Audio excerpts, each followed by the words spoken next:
How y'all doing? Yeah, I'm back. Uh, we had a problem though. The world is hiding from me. I've come to the conclusion that there's nobody out there. There is, but there's nobody that wants me. So no, that's what he.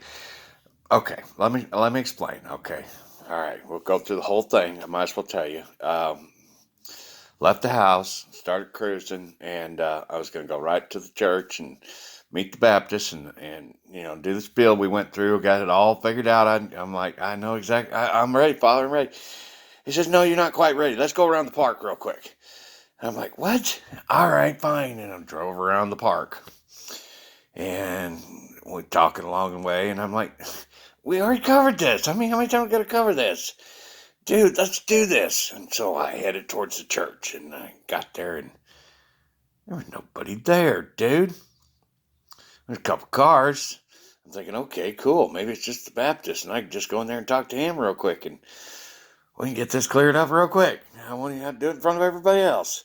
Here, I had a big old thing I was going to do, walking down and talking to people and telling them, shh, you ever seen Hogan's Heroes? Have you?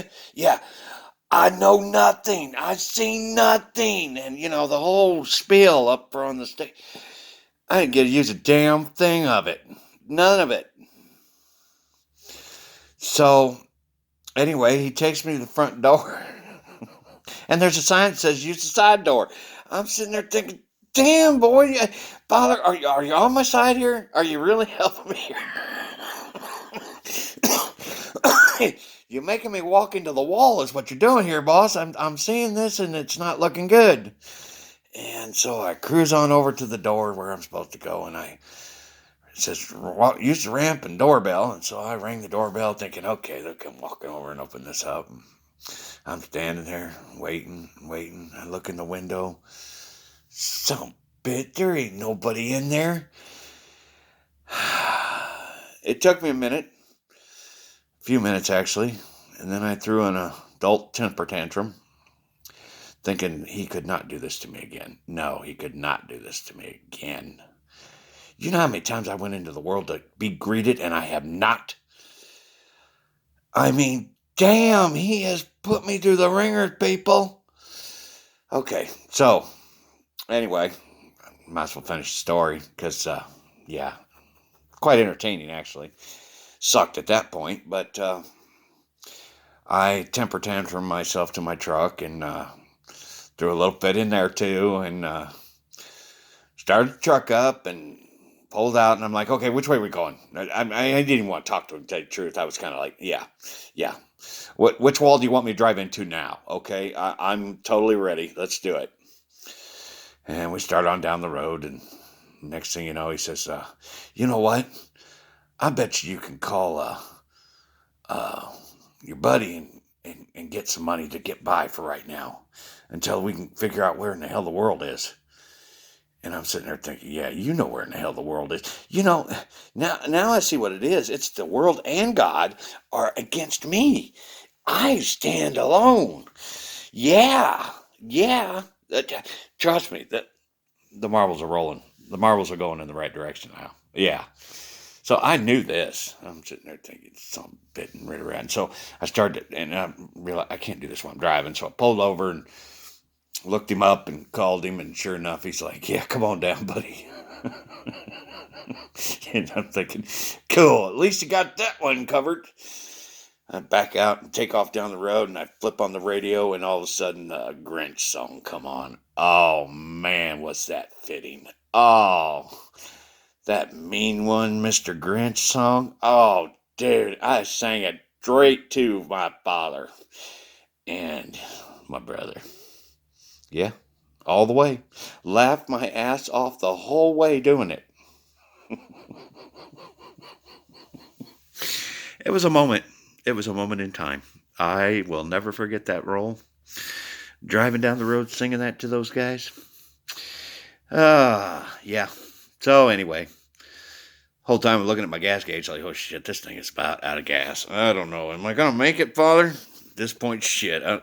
You know what? Yeah, I'll friggin' walk. Yeah, I'll just do it. Because I'm thinking, either he's right or I'm wrong, and I'm going to be walking. So shit, I can give up walking on these walls. If he tells me to walk into the wall, I'm doing it. I'm walking into the wall.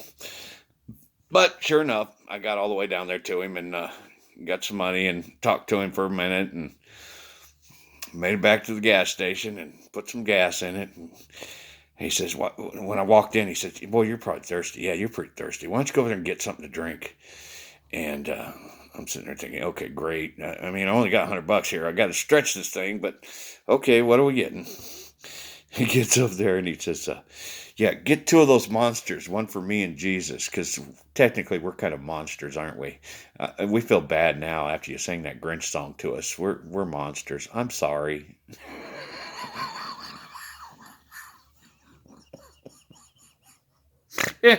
uh, you can't stay mad at him for long. You just can't. You can't. Oh. So got my gas, got my cigarettes, got my monster drinks. Them damn monsters. And I had to go to the store get a couple things, so I cruised on through down by downtown where they're doing their we're still under construction ourselves, people. Yeah, we got a major road being put in on the south end of town. It's looking beautiful. It's looking beautiful. Still not done though. It's going to be a minute. It's half done. It's drivable on one side, and that side is beautiful. But it's one of them things you got to be patient with your town because and here in the future, yeah, it's gonna be. We're building. We're building. You're gonna have to live with it, okay? Because it's God wants it fixed, okay? And these boys need work. Anyway, moving on now. Moving on. Get all the way out to the store and decided that he's going to send me into Hy-Vee, which, now that I'm not a sex offender anymore, I feel a little bit better walking through the store, and I'm pretty cool with that. So it was tough back in the day. I went to one store only. I in and out of there, spoke.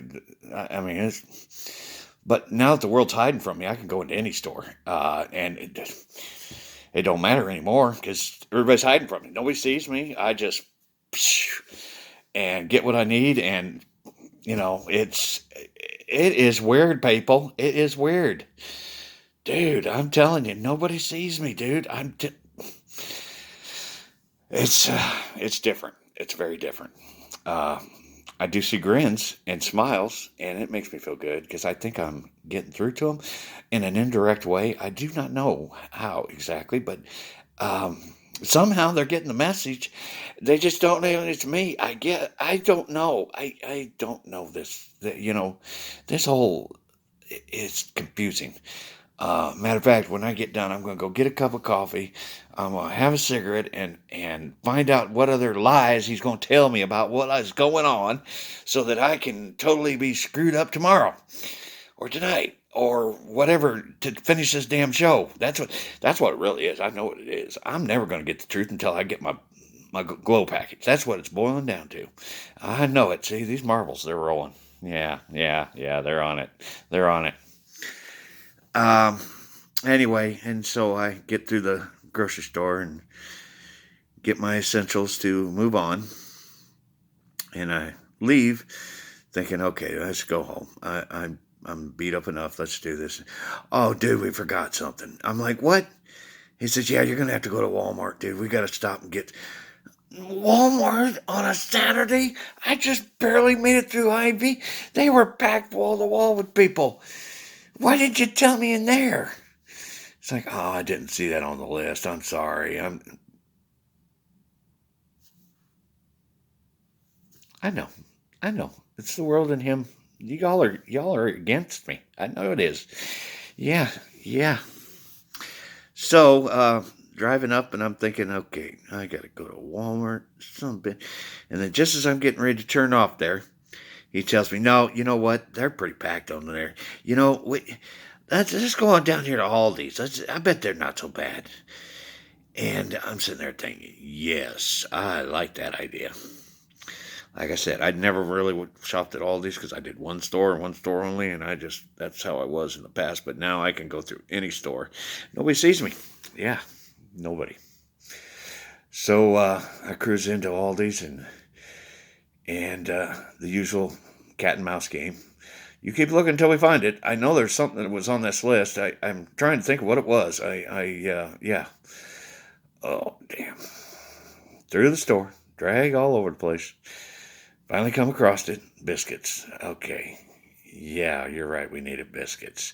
We didn't need no damn biscuits. What the hell do we need biscuits for? He says, no, I wanted those. We need sugar, dude. I found it. It's on the list right here. Sugar. We got to find sugar. Oh, man, I looked all over that store for that damn sugar. Turns out it was on a pallet with about 20 of them left on there. It's like, holy crap. No wonder I couldn't find it. It's buried in here.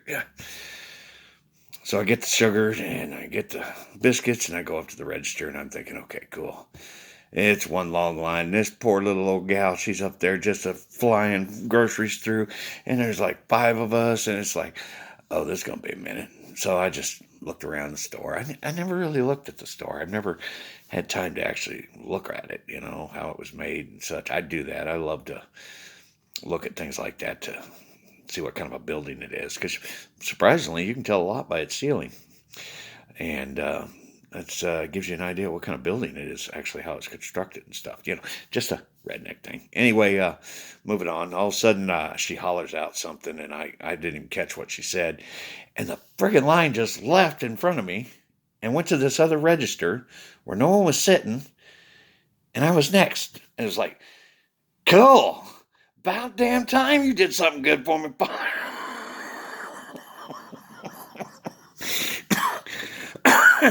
Finally, a Patrick Almighty moment. Yes, I mean, they just gone. It's like, okay, thank you. I didn't even get a chance to say thank you. I'm like, yeah, okay, I'm next. Cool. And got my stuff and got out of there. And he tried to tell me we're going to go into Menards, but he couldn't keep a straight face. He said, never mind, boy. Go on home. I'm like, you so been rid of. Yeah, so I did. I came finally home. I think I went through the park one more. I don't know. It's a lot to remember now that I think about it. It was quite the journey. Quite the journey. And the shitty part is I went out to meet the Baptists. And this is how and I'm back here. And now I'm going to make up a pot of coffee. And I'm going to pick up the pieces and continue this show. Wow. This is really getting to be something. I mean, I think my landlord even gave me a call in there. And at this point, I don't even give a flying flip right now. I know, I don't know what to do. I need coffee and recharge. So don't expect me back for a wee bit. I might even do climb in the board chamber for a minute because I'm thinking I need a serious reset. I've been through a lot of trauma today.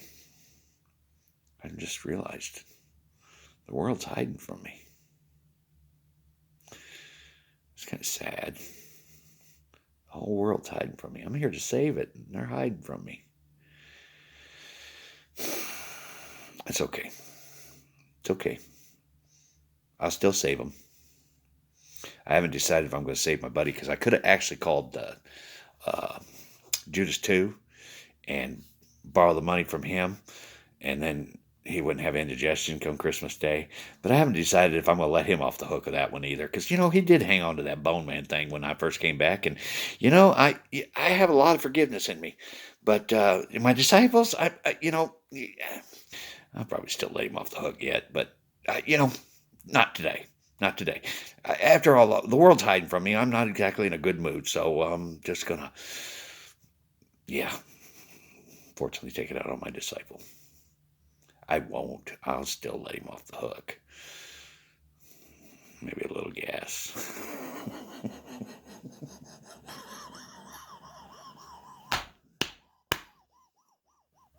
I just haven't decided.